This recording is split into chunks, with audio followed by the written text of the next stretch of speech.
Okay.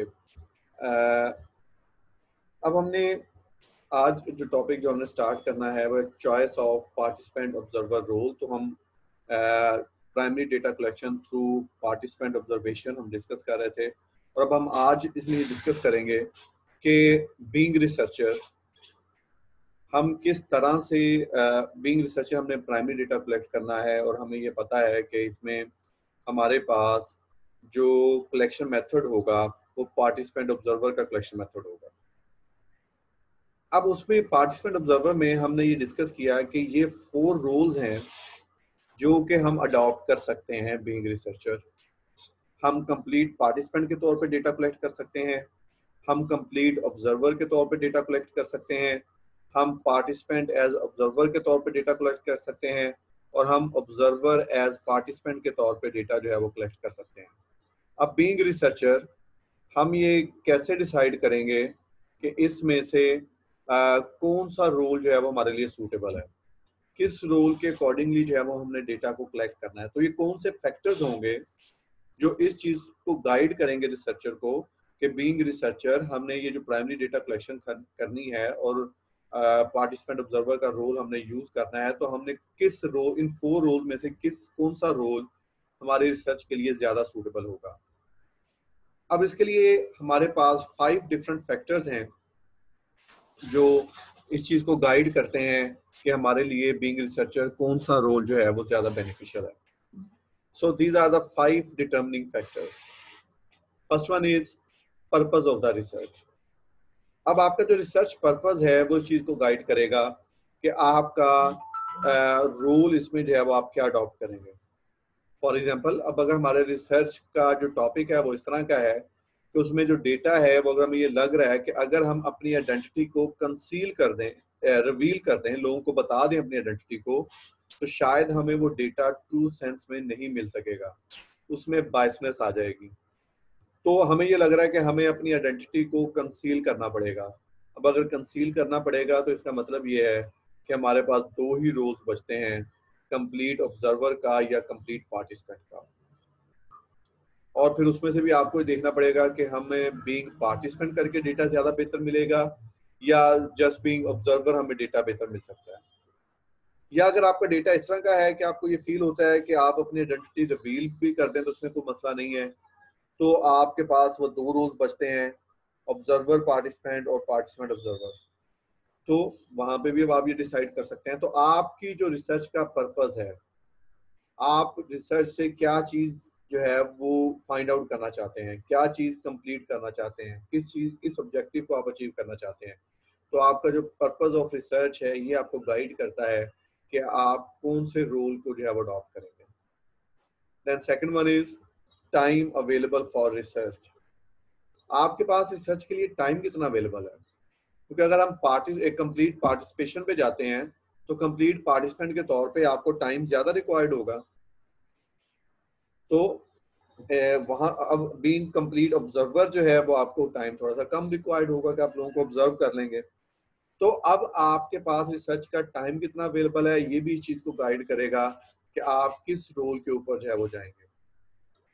Then third one is degree of suitability felt by the researcher. अब researcher जो है वो उसकी सूटेबिलिटी को कितना फील कर रहा है।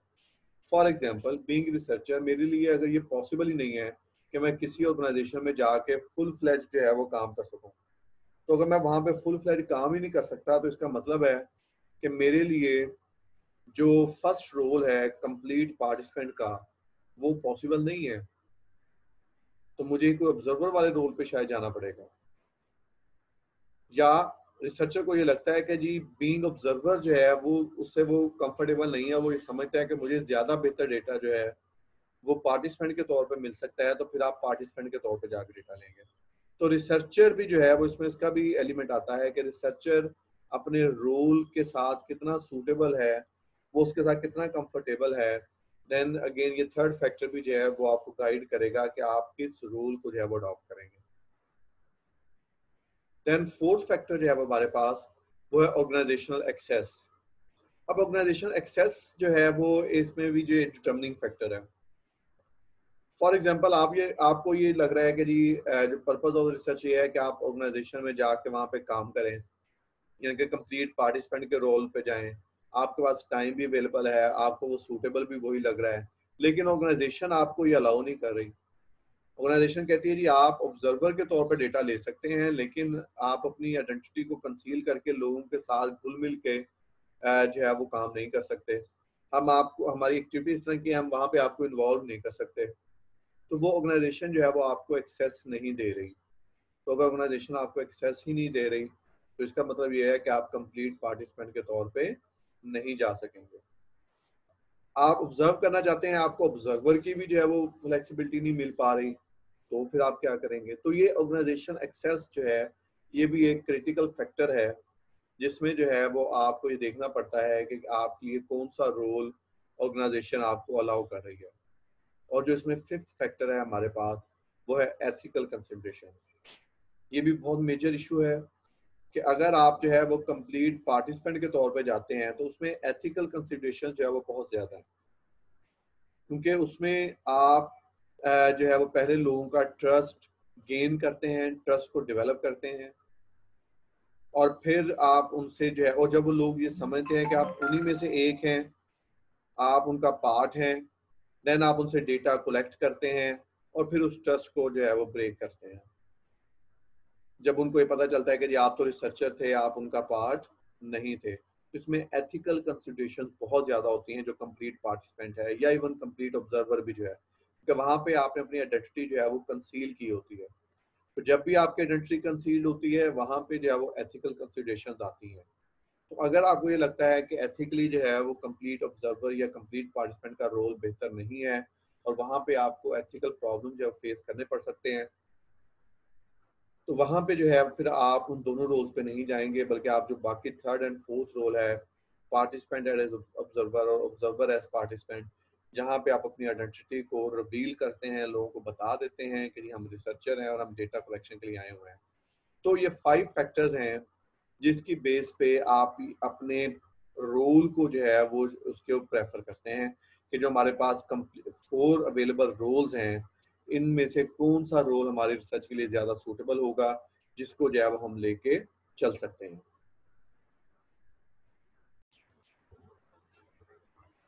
उसके बाद डेटा कलेक्शन एंड एनालिसिस। अब जब हम ये डिस्कस करते हैं कि हमने जो है वो प्राइमरी डेटा लेना है थ्रू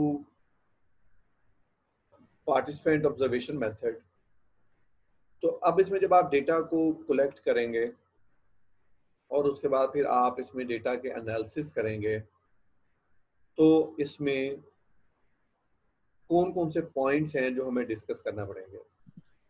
फर्स्ट पॉइंट है हमारे पास थ्रेट्स टू वैलिडिटी। अब थ्रेट्स टू वैलिडिटी का क्या मतलब है? थ्रेट्स टू वैलिडिटी का मतलब ये है कि जैसे हमने ये कहा कि आप जो है वो कंप्लीट पार्टिसिपेंट के तौर पे जाते हैं, आप कंप्लीट ऑब्जर्वर के तौर पे जाते हैं, तो वहाँ पे आप आइडेंटिटी को जो है वो कंसील करते हैं अपनी आइडेंटिटी को। अब उस केस में जब आपने अपनी आइडेंटिटी को कंसील किया हुआ है और आप लोगों के साथ जो है वो पार्टिसिपेट कर रहे हैं, लोगों के साथ अब आपके इमोशंस डेवलप हो गए हुए हैं, अब लोगों के साथ जो है वो आप कंफर्टेबल हैं और अब आप उनके लिए डेटा जो है वो कलेक्शन कर रहे हैं, तो वहाँ पे रिसर्चर की तरफ से जो है वो बायसनेस जो है वो आ सकती है। अब वो बायसनेस कैसे आ सकती है कि फॉर एग्जांपल वैसे अगर हम बात करें कि जी वर्किंग टाइम में जो ड्रिंकिंग है या स्मोकिंग है वो जस्टिफिएबल नहीं है, ये हमारा एक कॉमन व्यू पॉइंट है कि आपके वर्किंग टाइम में आपकी ड्रिंकिंग या स्मोकिंग नहीं होनी चाहिए। जब आप डेटा कलेक्शन के लिए गए, उसके रीजन को फाइंड आउट करने की कोशिश की आपने, आप लोगों के साथ घुल मिल गए, आपके इमोशंस जो है वो डेवलप हो गए लोगों के साथ, तो आपको ये पता चला कि उनकी वर्किंग में स्ट्रेस इतना ज़्यादा था कि उनको स्ट्रेस को रिलीज करने के लिए जो है वो ड्रिंकिंग करनी पड़ती है या स्मोकिंग करनी पड़ती है, और अब आपको वो पॉइंट जो है वो जस्टिफिएबल लग रहा है। अब इसका मतलब ये है कि आपकी रिसर्च को जो आपके इमोशंस हैं वो इफेक्ट कर रहे हैं और उसकी वजह से उसमें बायसनेस आ रही है। तो इस डेटा कलेक्शन मेथड में बायसनेस का इशू आ सकता है, जिसकी वजह से आपकी जो वैलिडिटी है डेटा की या जो एनालिसिस हैं डेटा के, उसकी वैलिडिटी पे इश्यूज आ जाते हैं। उसकी वैलिडिटी जो है वो क्वेश्चन मार्क आ जाता है उस पर जो है, क्योंकि उसमें आपकी इमोशंस, आपकी फीलिंग्स, आपके डेटा कलेक्शन को और एनालिसिस को जो है वो इफेक्ट कर रही होती है।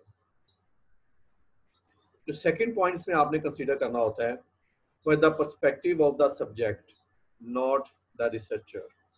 कि जब आपने डेटा कलेक्शन करनी है और एनालिसिस करने हैं, तो जो आपका सब्जेक्ट है, जिसको आप जिनके साथ आप पार्टिसिपेट कर रहे हैं, जिनके आप जो है वो मॉनिटर कर रहे हैं, जिनको आप ऑब्जर्व कर रहे हैं, जिनसे आप डेटा कलेक्शन कर रहे हैं, आपने उनके पर्सपेक्टिव को अंडरस्टैंड करना है। आपने उनके पर्सपेक्टिव को लेके जो है वो डेटा कलेक्शन करनी है। इसमें आपने अपने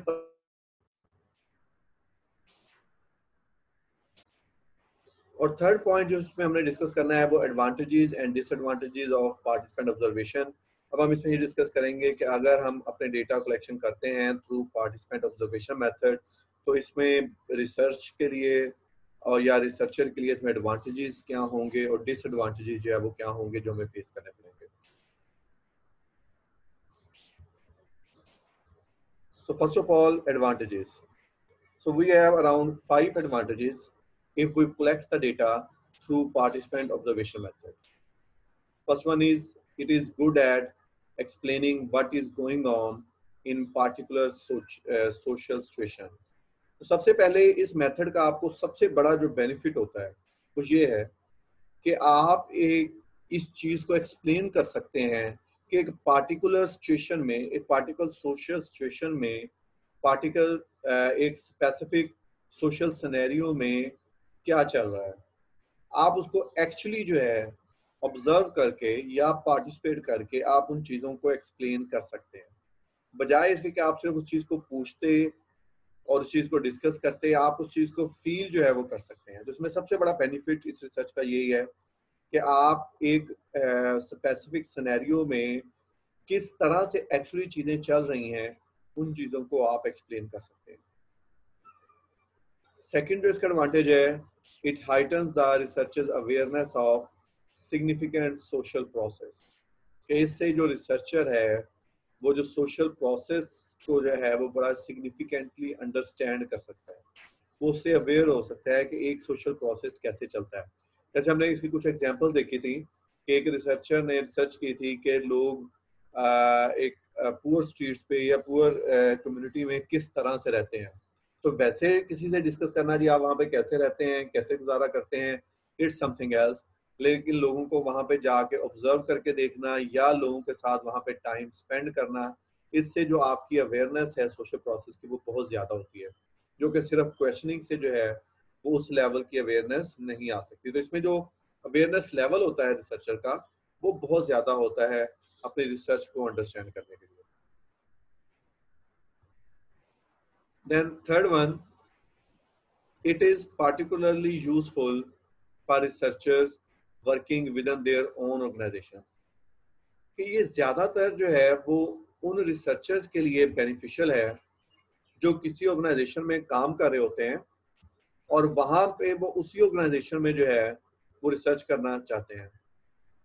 फॉर एग्जांपल, अगर हम जो है मैं यूनिवर्सिटी ऑफ सियालकोट में जो है वो जॉब कर रहा हूँ और मैं कोई ऐसी रिसर्च करना चाहता हूँ जो यूनिवर्सिटी ऑफ सियालकोट से रेलेवेंट हो, और मैं ये सोचता हूँ कि मैं पार्टिसिपेंट ऑब्जर्वेशन मेथड जो है वो यूज कर लेता हूँ। अब इसमें ये मेरे लिए बहुत इजी है क्योंकि मैं ऑलरेडी यूनिवर्सिटी ऑफ सियालकोट में हूँ। मेरे लिए डेटा वहाँ से लेना, लोगों को ऑब्जर्व करना, पार्टिसिपेट करना मेरे लिए बहुत इजी है। फॉर एग्जाम्पल, मैं ये देखना चाहता हूँ कि यूनिवर्सिटी ऑफ सियालकोट में जो रिसर्चर्स हैं, जो टीचर्स हैं, वो किस तरह से टीचिंग करते हैं। तो मैं खुद उस कम्युनिटी का पार्ट हूँ, मेरे लिए जो है वो ऐसा कोई इशू नहीं है, मैं ये डेटा बड़े आराम से कलेक्ट कर सकता हूँ। या मैं ये देखना चाहता हूँ कि जो स्टूडेंट्स हैं उनका जो है वो बिहेवियर या एटीट्यूड क्या है वहाँ पे, towards learning, towards attending the classes, towards teachers, towards their fellow class fellows or their university fellows, batch fellows, etc.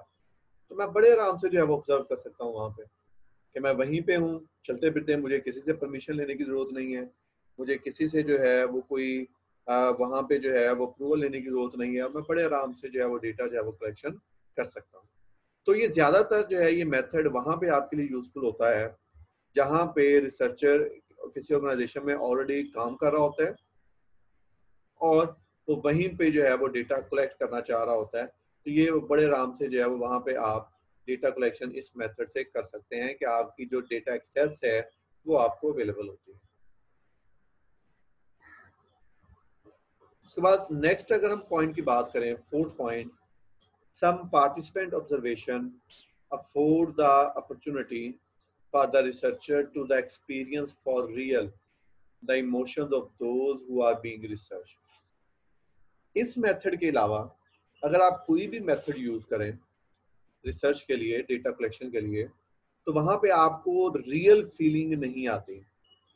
Real feeling mean आप की जो पॉपुलेशन है, जिन लोगों से आप डेटा कलेक्शन कर रहे हैं, आप उनके इमोशंस को रियल सेंस में अंडरस्टैंड नहीं कर सकते या आप उनके इमोशंस को फील नहीं कर सकते। जबकि सिर्फ इस मेथड में आपके जो पार्टिसिपेंट्स हैं, जो आपकी पॉपुलेशन है, जो आपके सब्जेक्ट्स हैं जिनसे आप डेटा कलेक्ट करते हैं, आप उनकी फीलिंग्स को, आप उनके इमोशन को फॉर रियल अंडरस्टैंड कर सकते हैं, आप उसको फील कर सकते हैं। जैसे हमने एग्जांपल्स में देखा था कि आप इस चीज़ को अंडरस्टैंड कर सकते हैं कि लोग पुअर कम्युनिटीज में कैसे रहते हैं, लोग शॉपिंग कैसे करते हैं, लोग एम्प्लॉयज वर्किंग टाइम पे स्मोकिंग या ड्रिंकिंग क्यों करते हैं। तो आप इन तमाम चीज़ों को रियल सेंस में फील कर सकते हैं, उन पार्टिसिपेंट्स की फीलिंग्स को, उनके इमोशंस को रियल सेंस में अंडरस्टैंड कर सकते हैं।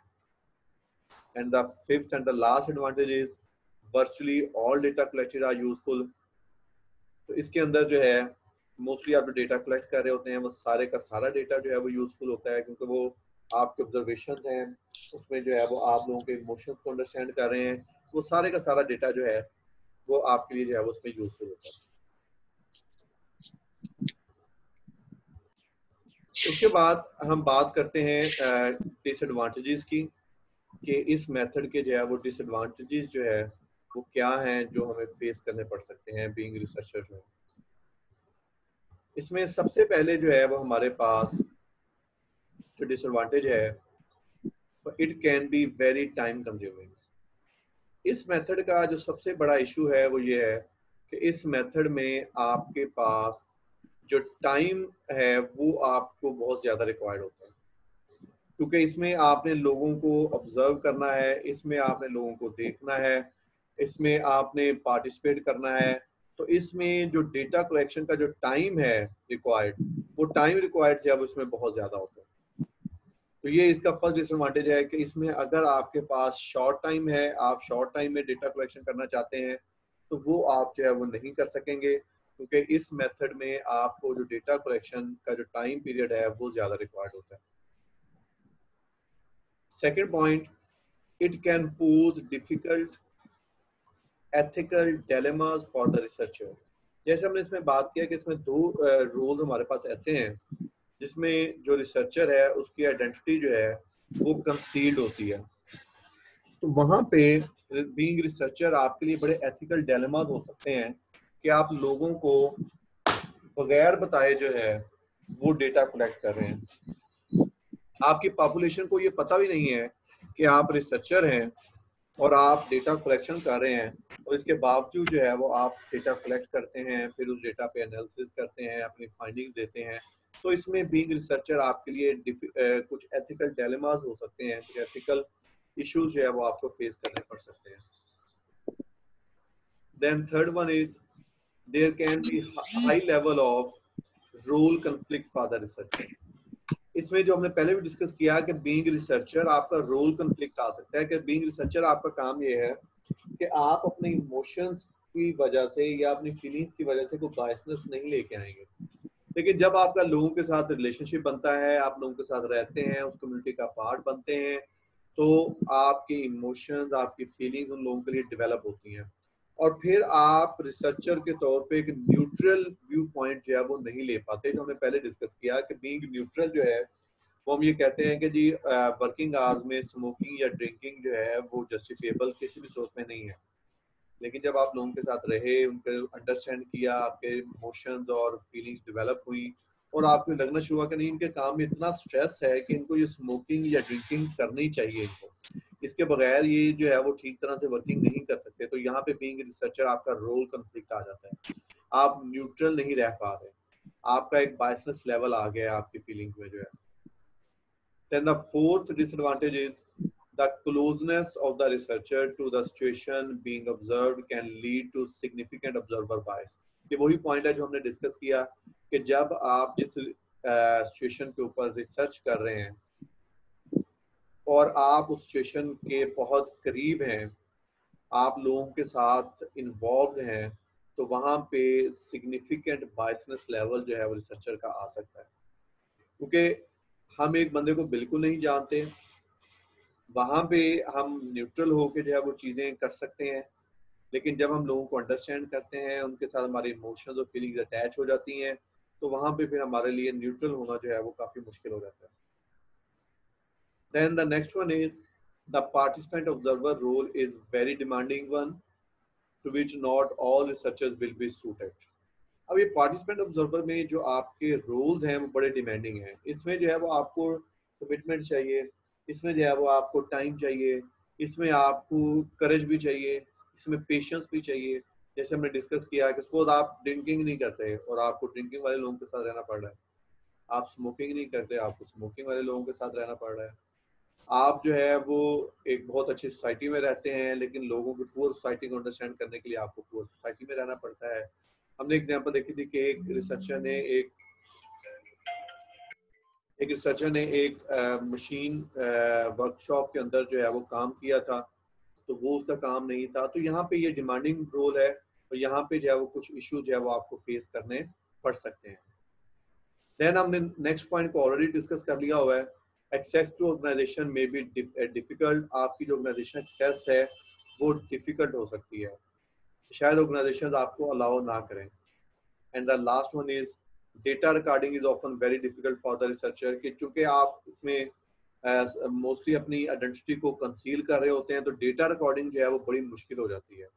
आप लोगों को ऑब्जर्व कर रहे हैं, पार्टिसिपेंट कर रहे हैं, लेकिन डेटा को रिकॉर्ड करना आपके लिए मुश्किल होता है। तो आप क्या कर सकते हैं, ज़्यादा से ज़्यादा ये कर सकते हैं कि हर डे एंड पे जब आप वापस जाएं तो जाके आप डेटा को रिकॉर्ड कर लें, अदरवाइज आप डेटा रिकॉर्डिंग नहीं कर सकते, किसी के सामने तो नहीं कर सकते। अगर आपने किसी को बताया ही नहीं हुआ कि आप रिसर्चर हैं और आप हर टाइम अपने हाथ में नोटबुक और पेंसिल या बॉल पेन लेके फिर रहे हो, तो आपका वो रोल वैसे ही जो है वो ठीक नहीं होगा, उसमें लोग उसको वो डाउटफुल हो जाएगा रोल आपका। तो डेटा रिकॉर्डिंग जो है इसमें थोड़ी सी मुश्किल हो जाती है। तो ये हमारे पास एडवांटेज और डिसएडवांटेजेस थे पार्टिसिपेंट ऑब्जर्वर के, और ये अब हमारी जो डिस्कशन इस टॉपिक पे थी वो कंप्लीट हो गई है।